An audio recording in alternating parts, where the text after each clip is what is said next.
नमस्कार, मी मनीषा. आज आपण एक बोधकथा बघूया की एका गावामध्ये एक खूप मोठं देवाचं मंदिर होतं. विष्णूचं मंदिर होतं आणि तिथली मूर्ती पण खूप मोठी होती. गावकऱ्यांच्या एकदा मनात आलं की आपण या मूर्तीला सोन्याचा मुकुट करून बसवूया.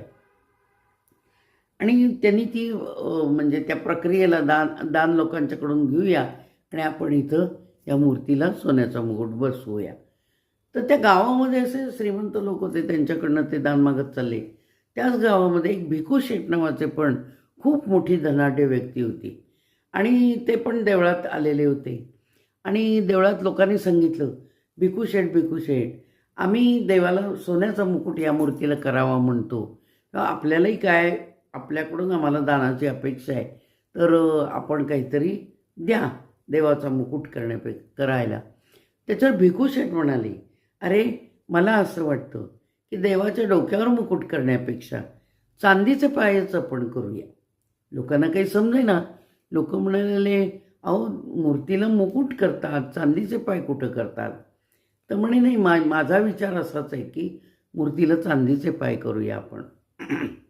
तर लोक नाराज होऊन निघून गेली. जाताना भिकू शेठनी सांगितलं की तुम्ही आत्ता चाललाय जावा, पण 2 दिवसांनी पुन्हा तुम्ही याच ठिकाणी या देवळात.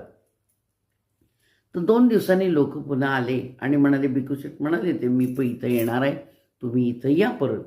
भिकू शेठ तिथंच बसलेले होते. त्यांच्या शेजारी एक 10-12 वर्षाचा मुलगा बसलेला होता. गावकरी सगळे आले आणि त्या मुलाला भिकू शेठनी उभं राहायला सांगितलं. त्याचं नाव होतं विष्णू आणि त्या मुलाला पाय नव्हते. तो मुलगा अपंग होता. तर त्याला देवळात घेऊन आलेले होते आणि त्या लोकांच्या समोर लोकांनी पण पाहिलं की तो मुलगा अपंग आहे.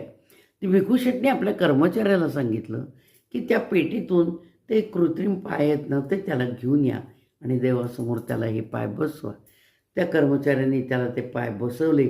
त्याला खूप आनंद झाला त्या मुलाला आणि तो मुलगा चालू लागला. तर भिकू शेठ म्हणाले लोकांना, अरे देवाला अशीच सेवा आवडती.